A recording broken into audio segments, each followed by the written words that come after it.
39. That's how many companies Standard Oil became after the Supreme Court forced it apart in 1911. Before that, it was one. One company controlled nearly all the oil in America. One man owned it, John D. Rockefeller built the first great monopoly. He didn't just win the oil game, he owned the board, the pieces, and the rules. By every measure, Standard Oil was a triumph. It made oil cheap, reliable, and abundant. It made Rockefeller the richest man in history, but that success is exactly what made it dangerous. The same relentless drive that built the empire also sealed its fate. The government didn't break Standard Oil because it failed. It broke it because it succeeded too well. How did one man seize control of nearly all the world's oil, and why did the United States finally tear his creation apart?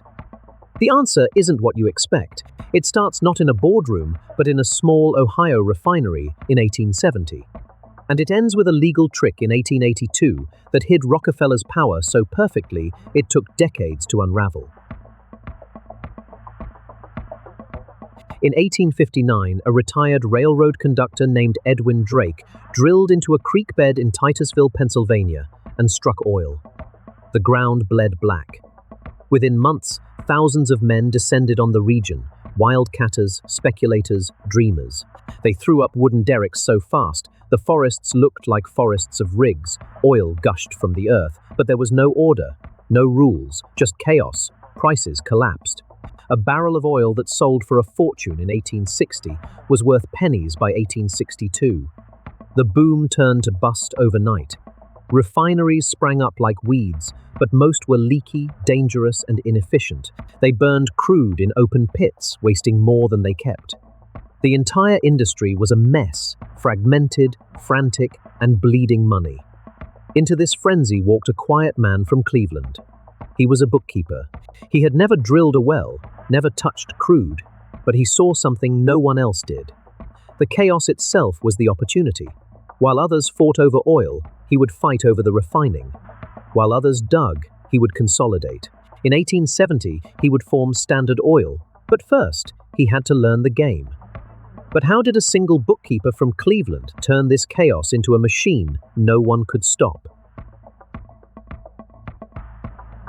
Rockefeller didn't just build a company, he built a machine.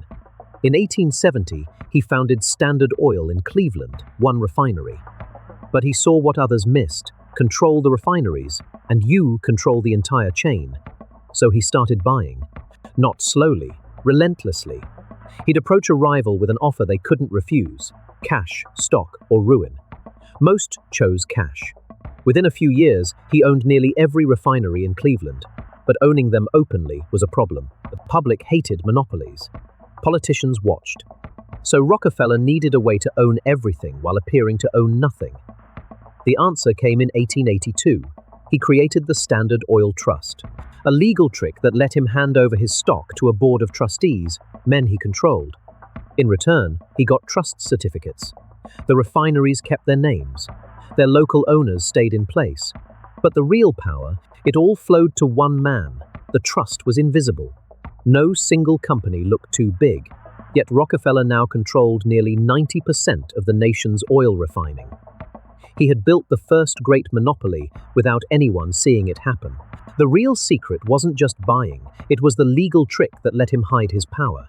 Subscribe to uncover the hidden playbooks of history's greatest empires. By 1882, Rockefeller had a problem. His empire was too visible. State legislatures were passing laws to break up monopolies, and the public was starting to see the web of railroads, refineries, and pipelines he controlled. So he made his power invisible.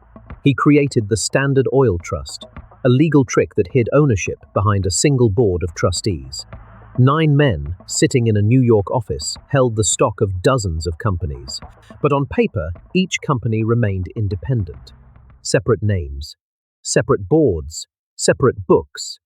Yet every one of them answered to the same 9 men. The trust was not a company. It was a shadow, and shadows cannot be sued. This structure let Rockefeller expand without resistance. He could buy a refinery in one state, a pipeline in another, and no one saw the connection. The trust moved money, set prices, and crushed competitors, all from behind a curtain of paper. It was the first great monopoly, but it didn't look like one. Therefore, by the mid-1880s, Standard Oil controlled nearly all of the nation's oil refining. Not through ownership, through control, and the law had no way to touch it. But how much of the oil market did this invisible empire actually control? By the 1890s, Rockefeller's grip was absolute. He didn't just own refineries, he owned the rails that carried the oil, the pipelines that moved it, the storage tanks that held it. A competitor couldn't ship a single barrel without Standard knowing, couldn't sell a gallon without Standard setting the price. The company dictated terms from coast to coast. If a rival refused to sell out, Rockefeller's men would undercut them in one city, raise prices in another, and starve them of crude. The result was a machine that crushed every independent refiner in its path. But the machine had a flaw. It was too efficient, too visible. The public saw their fuel bills rise while Rockefeller's fortune swelled. They saw small businesses vanish overnight, and they began to ask a dangerous question: how much power should one man have? Ida Tarbell, a journalist whose father had been ruined by Standard, started digging. Her work would expose the tactics behind the monopoly. The public was furious, but the government was slow to act. What finally forced their hand?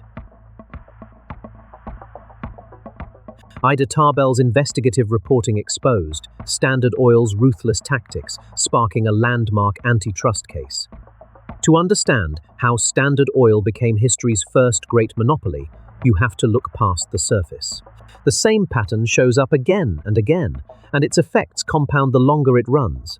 But what happened after the Supreme Court's 1911 ruling? And where are Rockefeller's companies today? The Supreme Court didn't destroy Standard Oil in 1911. It shattered it. 39 fragments scattered across the map. The pieces of Rockefeller's empire. But here's the twist. Those fragments didn't die. They grew. Today, some of the world's largest oil companies trace their roots directly back to that single breakup. You fill your car with gasoline from a descendant of Standard Oil. The trust that was supposed to be dead simply changed its name. Rockefeller himself became the richest man in modern history. Yet his real legacy isn't the fortune, it's the blueprint.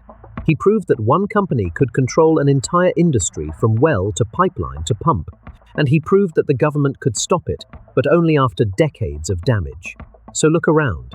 The energy giants of today operate in plain sight. They own the wells, the refineries, the pipelines, the gas stations. They lobby, they acquire, they consolidate. The tactics have changed. The playbook hasn't. Could another monopoly rise like Rockefeller's? And would we even see it coming? One man, one company, one strategy. And by 1911, the US Supreme Court had to break it into 39 separate pieces. That was the only way to stop Standard Oil. The courtroom is silent. The justices read the decision. Rockefeller's empire, built on a trust formed in 1882, is now illegal. The fragments scatter. But here's the twist. Those 39 companies, left to compete, would become Exxon, Mobil, Chevron. The monopoly didn't die. It just changed its name. The lesson: Rockefeller didn't invent the oil business. He invented the system that controlled it. He saw that chaos was the enemy of profit, so he brought order. But order, pushed too far, becomes oppression. The same trait that built the empire, ruthless efficiency, is the flaw that destroyed it. The government didn't break Standard Oil because it was big. It broke it because it was too good at winning. That blueprint didn't disappear. It was studied, refined, and reused. Next time, we'll show you how another industry, one you use every day, fell to the same playbook. A monopoly hiding in plain sight. This is the Monopoly Matrix, where business meets power.